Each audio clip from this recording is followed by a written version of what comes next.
serenity prayer, and then tie all loose ends together and make perfect sense out of our lives and judge others effectively.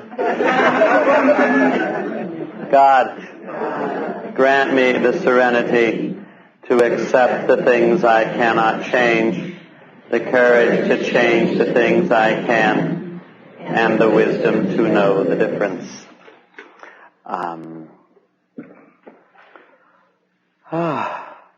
There sure are lots of ways of being crazy, and we're in a world where there's vast amounts of it in lots of ways. One of the ways I understand most obsessive compulsive behavior is that people are, and this is putting on the psychological hat, but people are obsessive and compulsive because they don't want to feel. And rather than feeling, you act out obsessively compulsively. You will find people do this drinking, they will do this drugging, they will do this sexually, they will do this religiously, they will do this politically. Rather than feel, you get obsessive and compulsive about ways of thinking, ways of behaving. Rather than feel, I'm going to clean everything. Rather than feel, I'm going to rearrange everything. Rather than feel, I'm going to cut the lawn again. Rather than feel, I'm going to have sex with 97 people soon as I find them. Rather than, rather than feel. And this is a lot of, rather than feel, I'm going to overeat. Rather than feel, I'm going to smoke. That makes great sense to me. And so when I deal with folks who are pretty compulsive and obsessive, I just need to know that. And I can identify with all sorts of areas in there because I get into that kind of behavior too. My family, political stuff was always a real thing in my family, and looking back on me as an adolescent and as a young man, a lot of my political activism was so I didn't have to feel some things. Convictions came later.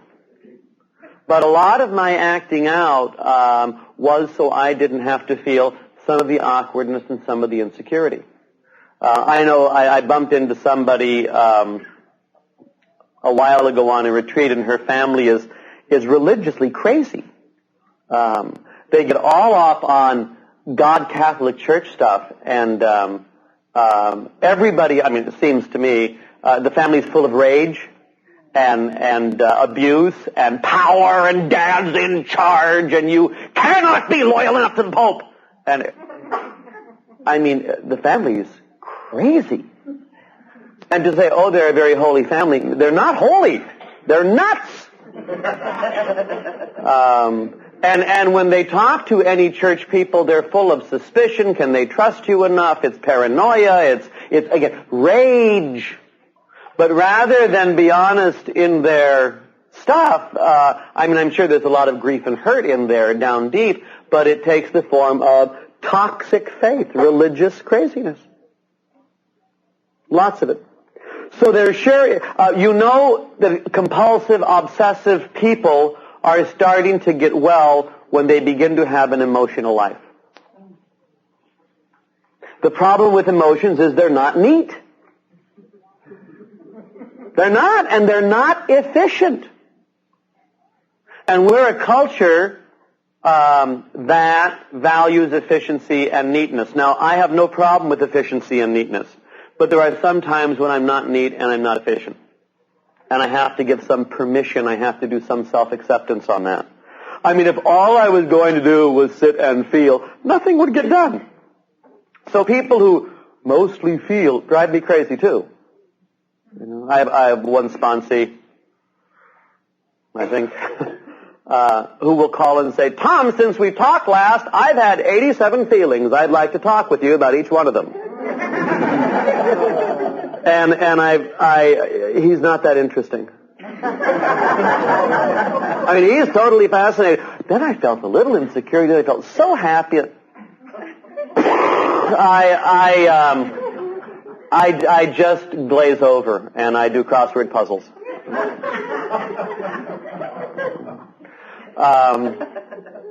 Always carry a New York Times crossword puzzle with you, so you have something to do when you're listening to one of your sponsees who is so boring you can't stand it. That's one of the little secrets of sponsorship. Always do crossword puzzles. So, I mean, we get into a thing of balance here in recovery, you know? Some kind of balance and a little less self-obsession. Somebody during the breaks, and again, realize the culture's nuts. We value efficiency and the bottom line, and everything else gets sacrificed to that. All of these human and family values get ground up in the marketplace. We think that's just, you know, the grand. What happens if you're not always able to operate at peak performance? Well, we're pretty harsh on you. But the fact of the matter is, the reason it's called peak performance is because it doesn't happen very often. Keep in mind Isaac Newton. To every action, there's an equal and opposite reaction. I have times when I function very, very highly. Most weekends, I have to be on a lot. Highly organized, clear, give points, listen to people, be attentive. I'm not real up on Mondays. And I used to think that I had an incurable illness. It must be brain cancer, you know, or, you know, every Monday I had diphtheria or AIDS. I mean, something is seriously wrong. Or I'm sure I have chronic fatigue because every Monday I have no interest in even reading the paper. And this went on for years until someone finally pointed out that from Friday until Sunday I am up. And that means Monday and Tuesday, I get to be down. I need the breaks. This is part of the understanding of Sabbath. I need the break. So am I always at a 10? No. Is it okay to be at an 8? 8's real good. Is it okay to operate at 5? Sometimes 5 is real good. What about a 2? You're still functioning. Good for you. You know? There are times like that, and I want to give myself all that permission. Some days are easier than others. That's right. This is called life. I was full of woe and complaint. One of the women who runs the Chrysalis Center for Women in Oakland, which is a women's recovery house, is kind of an earth mother named Mary. And Mary is unflappable. This is why sometimes I just call Mary. And I was talking with her about how awful my life was and everything was going wrong and I wasn't getting my own way and I was tired and cranky and angry and hostile. And it was all their fault. And she said, and I thought this was a big deal. I mean, these are emergencies I'm dealing with. And she said, Tom, it sounds to me like you've got a case of life. You know, it's just hard. So relax already. Relax already. Well, you're feeling a little low. How about medication? Well, that's a judgment call. Some people need medication. If the stuff is biological, some people need it. Others of us don't.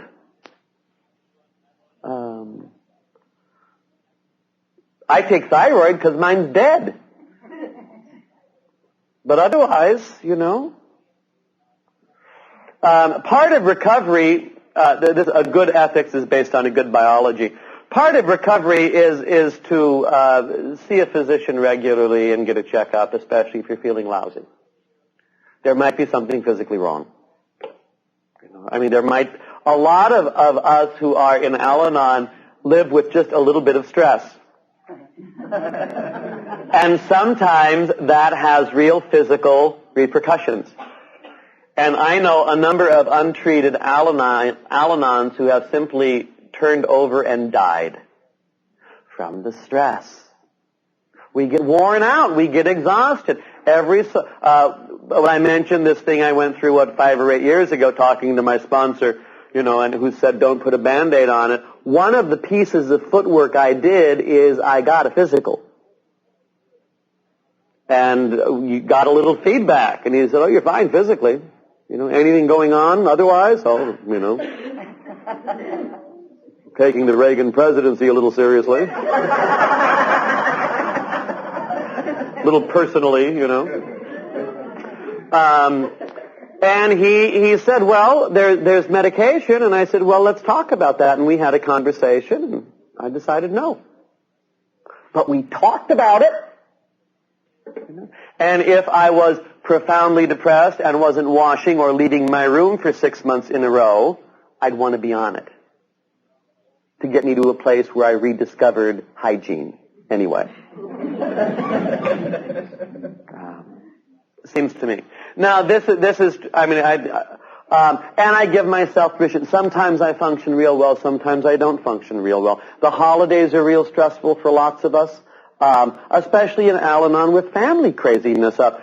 You have the constitutional right to enjoy the holidays if you want to, and if you don't want to observe the holidays, don't. What are they going to do? Yell at you again? If you entertain ungrateful people year after year after year, who's the crazy one?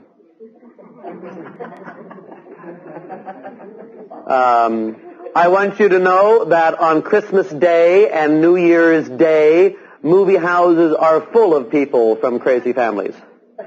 What'd you do on Christmas this year? We went to 6 movies. Good for you. Give yourself options. One of my cousins, who is way fun, the way she handles Christmas is she travels to non-Christian countries.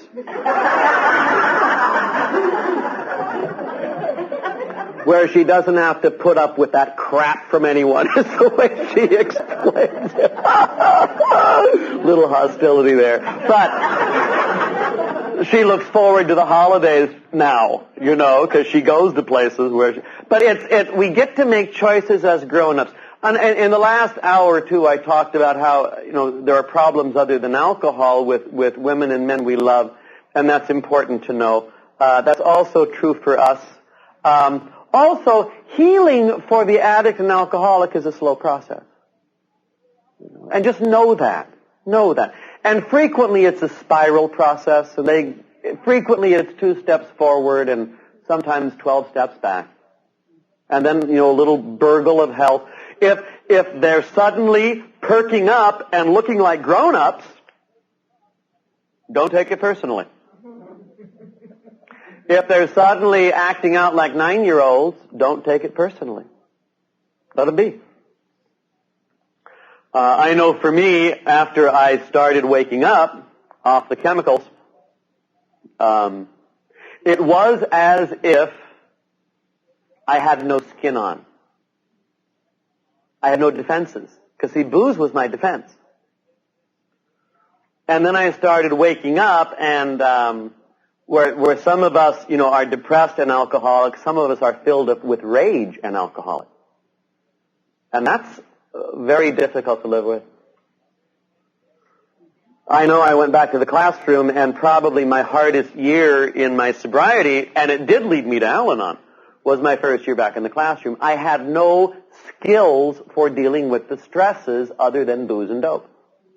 So how on earth do you deal with stresses? And I fell back on 2 of my old tried and trues, and it was all verbal, to deal with people who got in my way. See, I used to be nice and polite frequently and then go drink it away. Now I couldn't drink it away, so verbally I became abusive and full of ridicule and put down. And that's how I dealt with a lot of my students. And I was sober 2, 3, 4 years, and in Al-Anon probably 2 years. So I'm in the program, working program, going to meetings every night. And it was time for student-teacher evaluations. And one of my students, I think his name was Mike. But I remember the classroom vividly.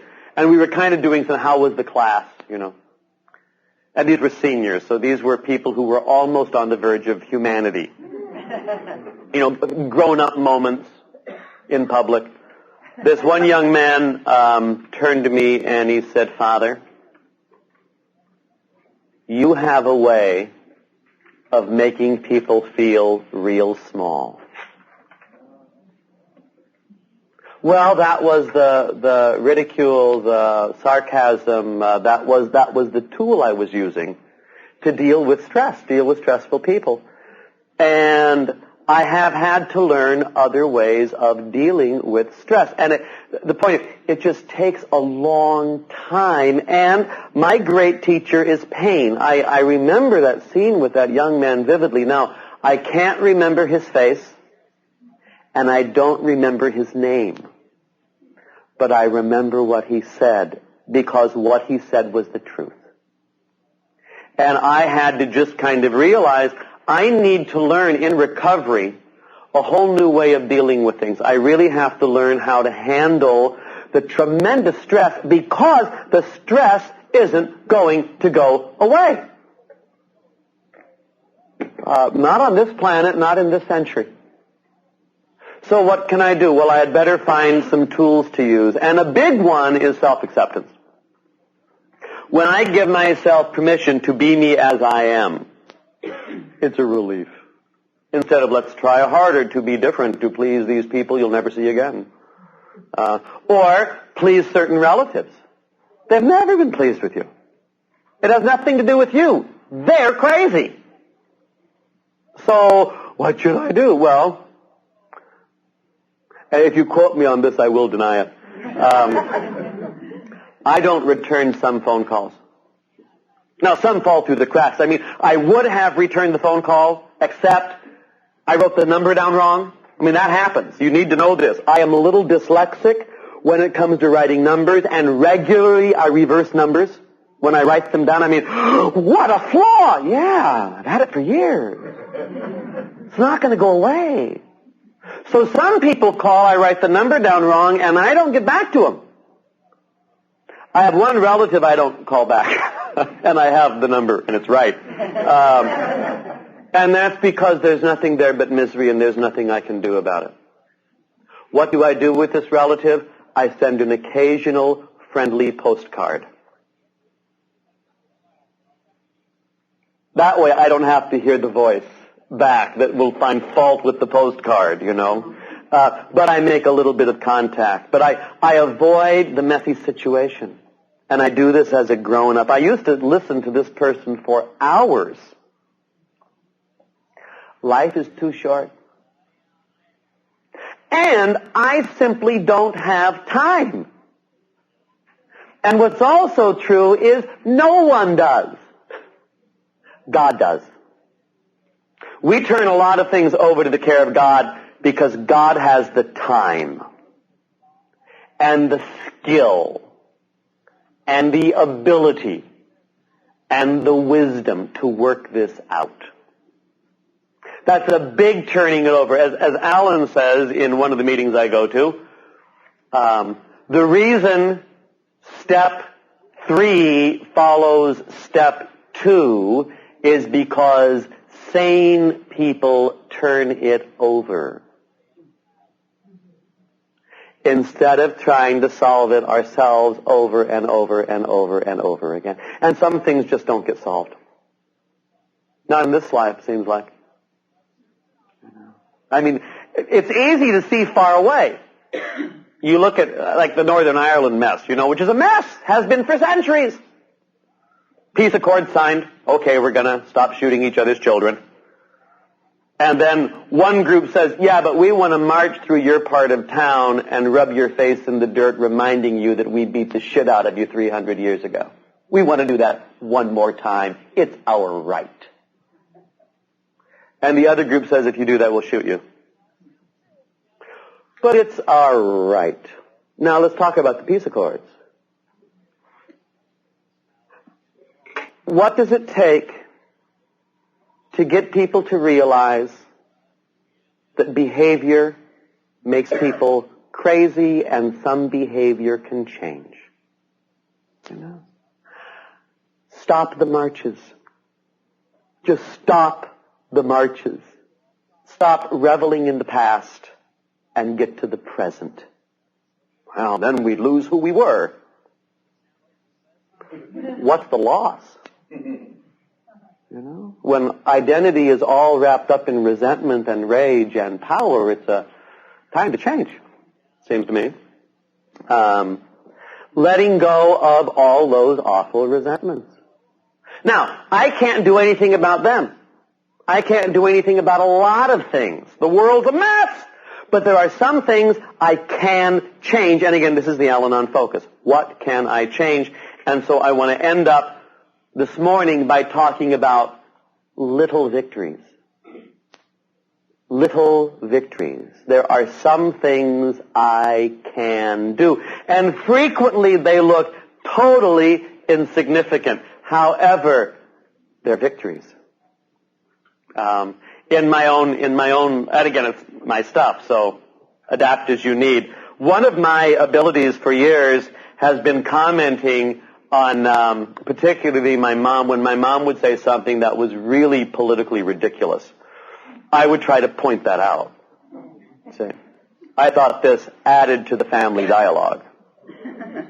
And I'm sure that if I just pointed out her political craziness enough, she'd change her mind and agree with me, and then everyone would be happy.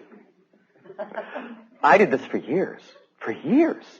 And what I would do is stir the pot, see, and make everybody nuts. I'd make my mom angry, and I'd embarrass my dad. I mean, but I felt better about it. I was just expressing myself.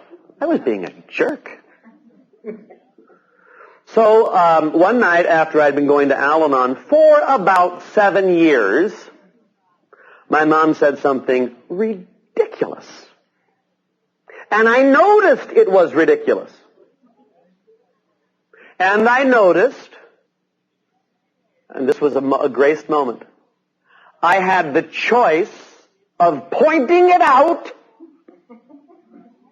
or not, instead of the knee-jerk reaction which had been there for years. And instead of pointing it out,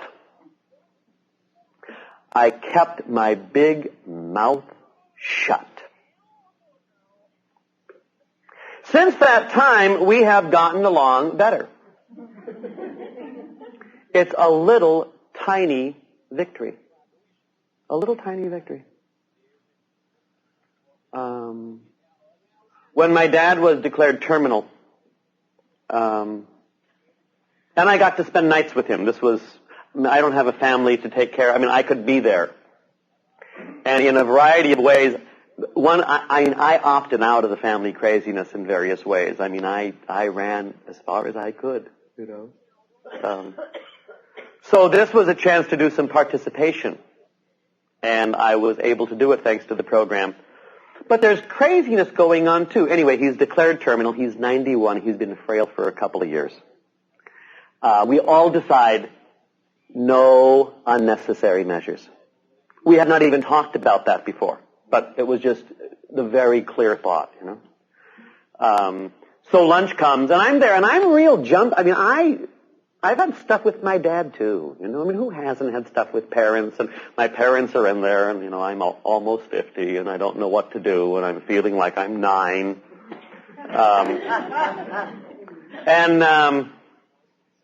Lunch came, and he wanted to eat the ice cream first. And my mom told him, you can't eat the ice cream first. You have to have the soup first. Okay? No control issues at my house. And what I wanted to do was have my bones jump out of my skin and scream at the top of my lungs, he's terminal, give him the ice cream. I am grateful to every Al-Anon meeting I have ever been to, because instead of that option, I said, I'm so uncomfortable, I'm going to burst into sweat. I got up, went out in the hall, and walked back and forth for about 15 minutes, reminding myself that they had worked this deal out long before I showed up. You know, this is their dance, not mine. And then I could come back, and it was when I was able to let go of that, and again, it was a huge letting go, a little victory. I didn't know what to do with my dad. I mean, like I say, we've never been chatty with each other. I suddenly realized instead of treating him like my dad, why don't I treat him like an old sick guy who's dying? I have dealt with old sick guys who are dying for years. Soon as I realized that, I could be with him. I was able to touch him. I was able to talk to him. I was able to be present. This was a good thing for all of us. And I found the little victories, and it's an Al-Anon thing, letting go of some of my favorite issues, a lot of self-acceptance, not stirring the pot, being present, and lots of people's insides got taken care of because we showed lots of respect to lots of people. And I got to spend the nights. And that meant, did a little bit of conversation, not a lot, because we didn't have a lot to say to each other. But I was able to be physically present. I was able to rub feet. I was able to rub hands. I was able to put Vaseline on dry lips. I was able to give liquid. I was able to be there in a way that I never had been able to be present before. And I felt emotionally present, and I felt connected. And then I got to preside at the funeral, which was a great honor. And this was a good man who just wasn't very involved with the family, you know. Sure not with me. But I asked someone else to preach because I didn't think I'd be able to do that for a lot of reasons. But I was able to preside and show him some respect and some dignity and show respect and dignity for all of us. And it was a good thing. I mean, the Irish who have little, they say, the Irish love funerals. It's one of the things we've done well for years. And it was just, I mean, it was a grand funeral. It was a great letting go. It was a way of showing respect. No one was in active disease that day. It was a graced experience. And I found, dealing with my mom, when I'm dealing with her as my mom, I become 9.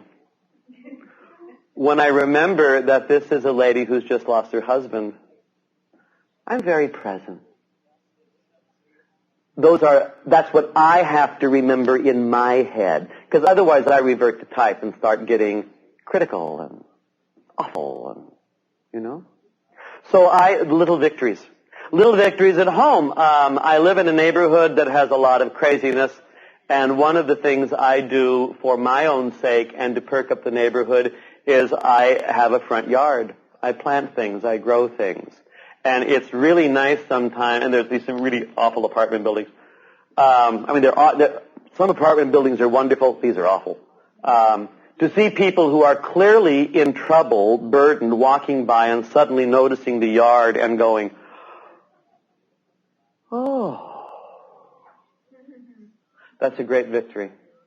That's a great victory. And I do it as, there's nothing I can do about Northern Ireland. But I can plant bulbs. I can cut back the roses.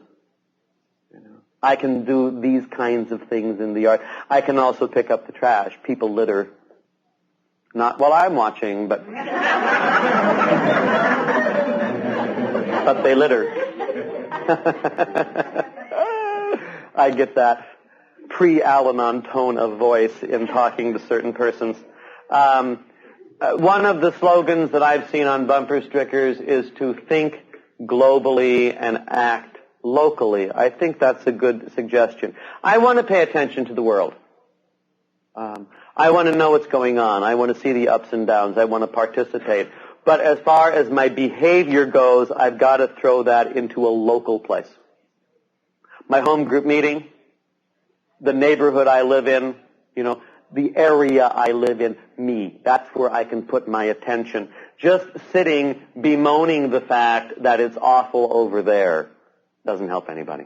A thing or two on just again on depression for those who've dealt with it some. What can one do in depression? Self-care becomes real important. Forcing oneself to eat intelligently. Forcing oneself to do a little bit of exercise. Forcing oneself to get to a meeting. are 3 important things I can do when I get down. And if I can only do 2 of those 3, I think that's good. And if I can only do 1 of those 3, I think that's good. I don't beat myself up because I'm not operating on all cylinders. I'm just kind of glad that any motion is there at all.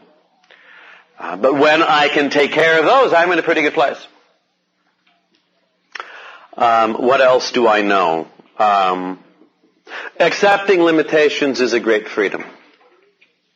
And the reason it's a great freedom is because it puts us in an honest place. Talking to my sponsor again, I mentioned the Al-Anon balance, that Al-Anon skill of being able to have conversations without doing a lot of blaming or a lot of taking responsibility that's not ours. What Terry told me once was, at meetings, talk about real things. Or when you're talking to your sponsor or you're talking to a significant friend, talk about real things.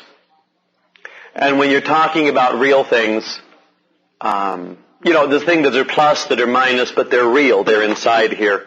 Do it without beating yourself up. I'm so bad. Nah, stop that. That's luxury. Why do you think you're competent to judge yourself accurately? You have judged no one else accurately in your life. Well, you have special insight into your craziness, Again, God is the one who can handle each of us well. This is why we have hope. What will God's judgment be on me? That I need a lot of meetings. I can handle that. That I have lots of healing, yeah. I don't mind that judgment. Tom's moody. Oh, he really is. More than you know. But I want to be able to talk about my stuff without beating me up. And without letting me off the hook. I mean, the reason I took the money is because she left it out. Is missing the fact that I took the money. Let me talk about what's going on. Some of the feelings, some of the behaviors with some people I can trust. And I find if I can do that in that kind of balance regularly, I walk through things. Things change. Things get bigger, things get smaller, things get richer, things get poorer, but things change. And if change is going on, life is going on. And I think the Al-Anon program invites us to have a life. Instead of waiting for everyone else to shape up so we could have a life. Have a life. Well, I'm going to start living as soon as these 9 things happen. It's never going to happen. It's never going to happen. One of the reasons some of us are a little angry, and by the way, I presume anger. Whenever I'm talking to anybody, I just presume anger. And I presume hurt. Because if you've been around at all, there's a lot of hurt and anger. How can we talk about that? How can we live in that? But one of the reasons some of us are angry is our deep question is, when is it going to be my turn? See, I've been waiting to get in line, but no one's letting me in. When is it going to be my turn? And it's going to be your turn when you take it. Think of good old Susan B. Anthony. Well, one day men just decided to give women the vote. Oh, that's not true. A lot of people had to fight a lot of years and stared the men down to give them the vote. And they had to face ridicule and humiliation and jail and forced feedings in jail and lots of stuff. It's a great story, old Susan B. I see no one is asking my opinion on this, but I would have a national holiday in her honor too.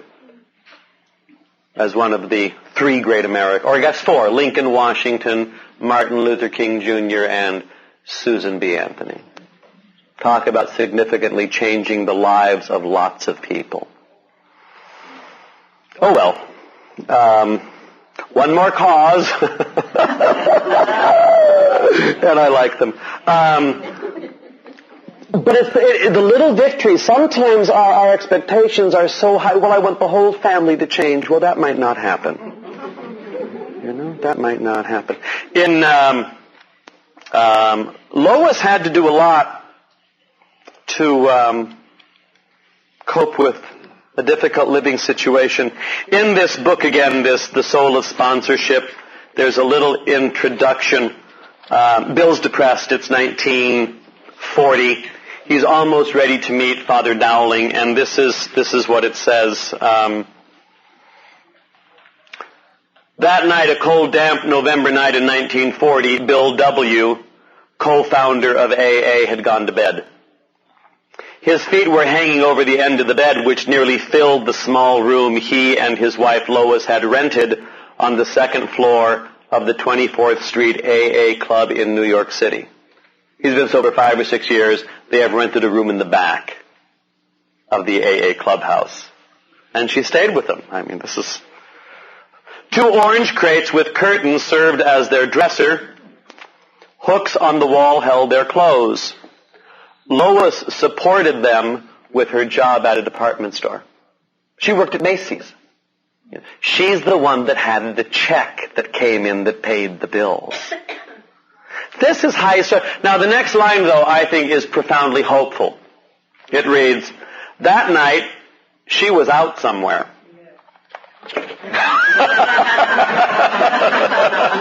Gee, I think I'll stay home with Bill, who's real depressed.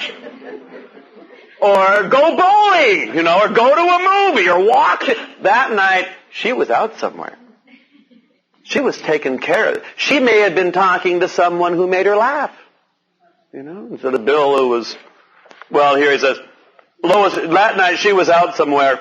Cold rain and sleet were beating on the tin roof above him. Bill was wondering whether the pain he was feeling in his stomach was an ulcer. Gee, I'd love to stay home with Bill and talk about that.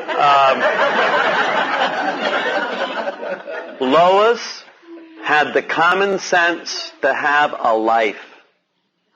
She was out somewhere. And sometimes, for some of us, that means getting out for an afternoon or out for a morning.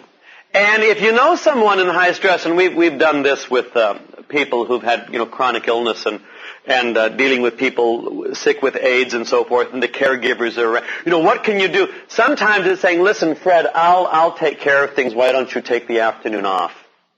And every so often just go help out. Which means sometimes just babysitting. But you give the person under the major stress, under the major burden, an afternoon off. And sometimes they hate that. They hate the afternoon off because they'd rather be home. Being crazed. Our craziness is as addictive as anything else is. And to learn how to take some time for ourselves is a grace. And when you start doing that, it's one of the, not little victories, one of the great victories. And if that just means an afternoon or an evening, that's a big deal.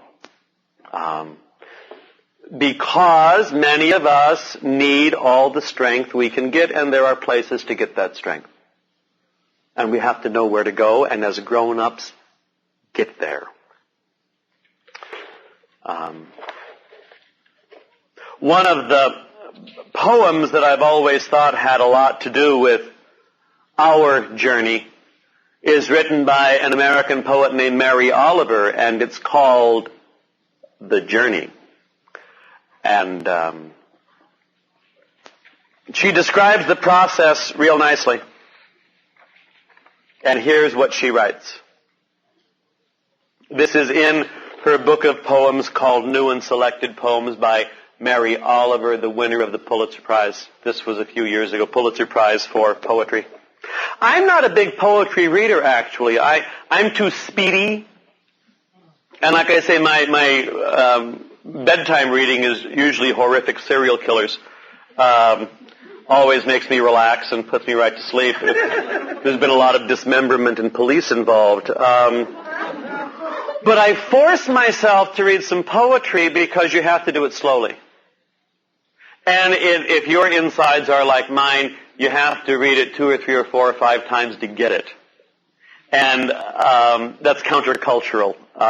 We want to skim and do a sound bite and, then vote. Instead of processing stuff through and taking a look at it and chewing on it and flavoring it and then making a decision, do I like this or not? And that's a lifetime process. But I like a lot of Mary Oliver. A lot of her stuff is writing about nature. She writes about the outdoors and otters and snakes and stuff, My one snake story, and it's an Al-Anon story too,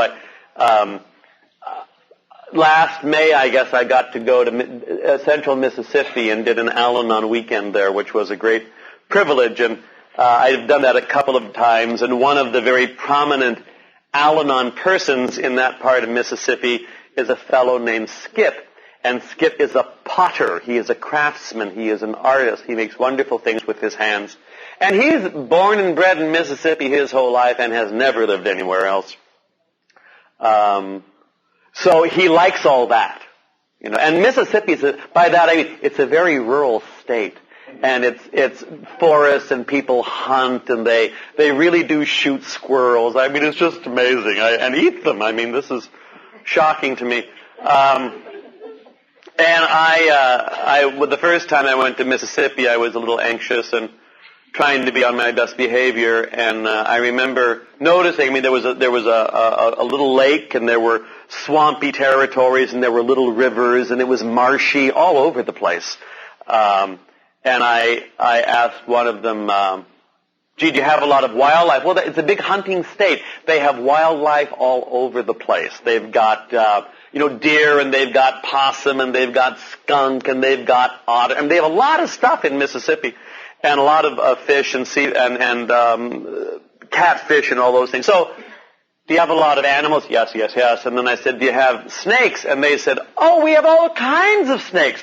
We've got copperheads and rattlesnakes and coral snakes and water moccasins. We're just thick with snakes.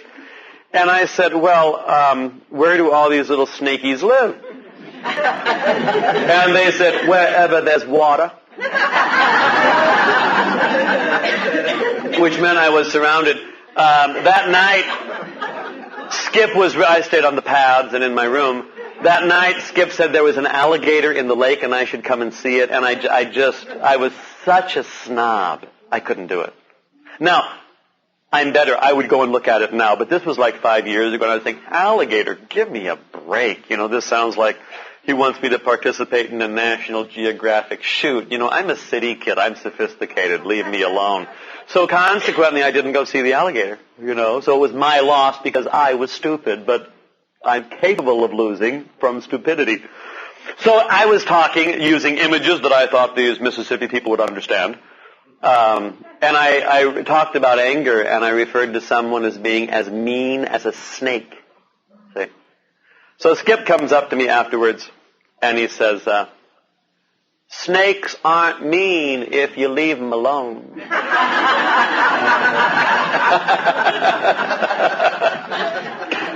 That's an Al-Anon moment, I think, that we can reflect on here. Leave the snake alone. The Journey by Mary Oliver. One day you finally knew what you had to do. I spend a lot of time not knowing what I have to do. That's part of the rhythm for me. I mean, it's just not clear. It's not obvious. I know something maybe should happen, but I don't know where or when, and all of a sudden something falls into place. One day, you finally knew what you had to do. And began. That's an important part of recovery. Some of us know what to do, we just don't do it. But one day you finally knew what you had to do and began. Though the voices around you kept shouting their bad advice. And they always shout. And they're always experts. And they always make us miserable. Some of the biggest experts I know are some of the most miserable people I've ever met. And they shout their advice. Oof. I used to shout back. Now I changed the channel. Though the voices around you kept shouting their bad advice, though the whole house began to tremble, and you felt the old tug at your ankles. You're trying to get out the door and they're holding on. You're just passed out but holding on, dragging bodies across the room. Mend my life! Mend my life! Take care of me! Fix me! Mend my life! Each voice cried. But you didn't stop. You knew what you had to do. You knew what you had to do. Though the wind pried with its stiff fingers at the very foundations. It's hurricane time. It's chaos. It's a disaster. And it's time to take some action. Though the wind pried with its stiff fingers at the very foundations, though their melancholy was terrible. Pathetic. It was already late enough. And a wild night. And the road full of fallen branches and stones. For many of us, on the day we decide to take some action, there's nothing around us but wreckage. Well, I'll take some action as soon as someone else cleans up the road.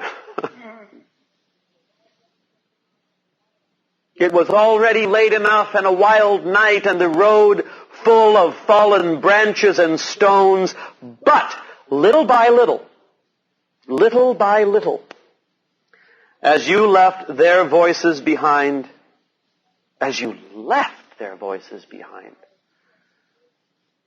the stars began to burn through the sheets of clouds. And there was a new voice, which you slowly recognized as your own. I can almost remember that day. There was a new voice in the head, and it was mine. A new voice that kept you company as you strode deeper and deeper into the world. See, recovery doesn't separate us from the world. Our craziness does.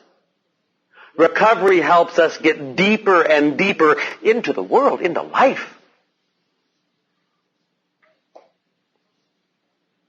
That kept you company as you strode deeper and deeper into the world, determined to do the only thing you could do. Determined to save the only life you could save.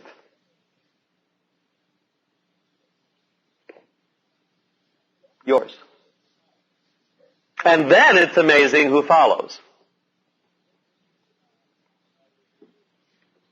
I will read it again without editorial opinion. The Journey by Mary Oliver. One day you finally knew what you had to do and began.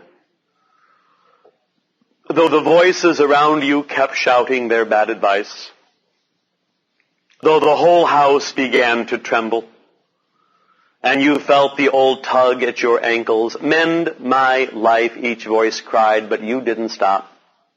You knew what you had to do. Though the wind pried with its stiff fingers at the very foundations, though their melancholy was terrible. It was already late enough and a wild night, and the road full of fallen branches and stones. But little by little, as you left their voices behind, the stars began to burn through the sheets of clouds, and there was a new voice, which you slowly recognized as your own, that kept you company as you strode deeper and deeper into the world, determined to do the only thing you could do, determined to save the only life you could save.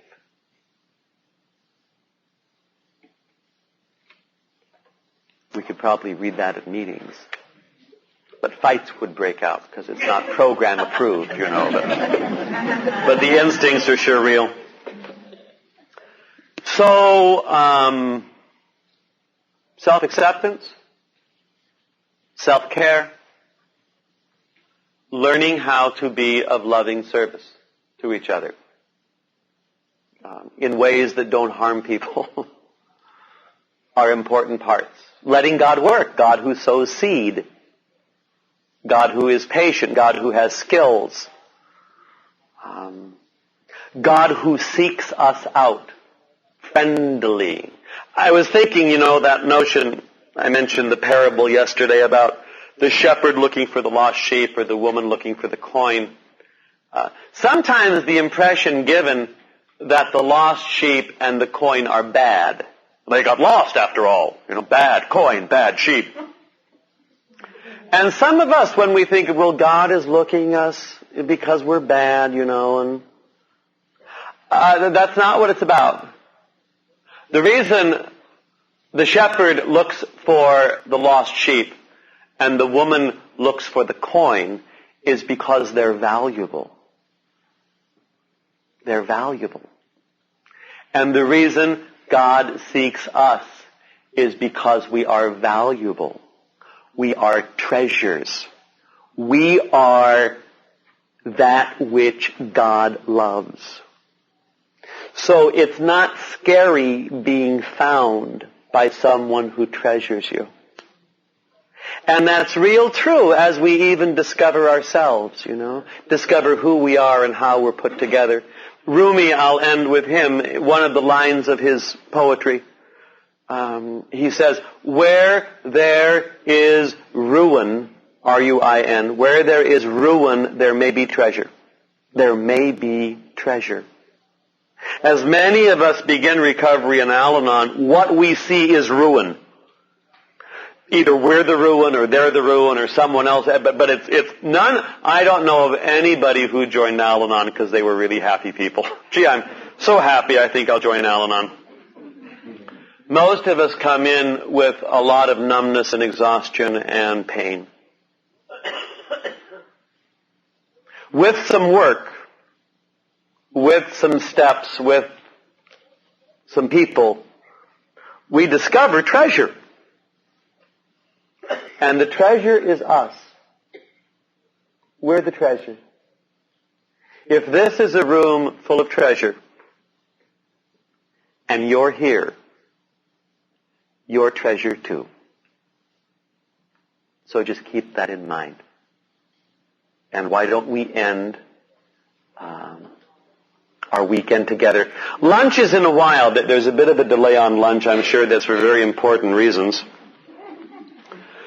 So we have some time, and a lot of us are very busy people. And I know some already have had to leave, and, you know, they need us down there so badly. What I would suggest for the 45 minutes or so before lunch is you take some time for yourself. Go for a slow walk.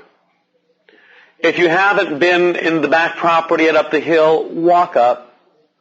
Just sit in the chapel for a while. Do some real, slow, peaceful things in God's nature for a while and soak in the love and the care and the skill that God gives us. Lots of times I cannot feel that. But when I can feel that, it helps the whole day. So that's my suggestion. Joni V. Happy birthday. Thank you. Thank you. Why don't we end with the Serenity Prayer?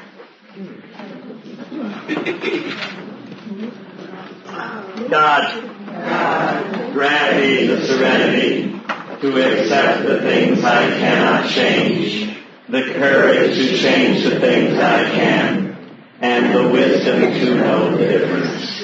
Keep coming back.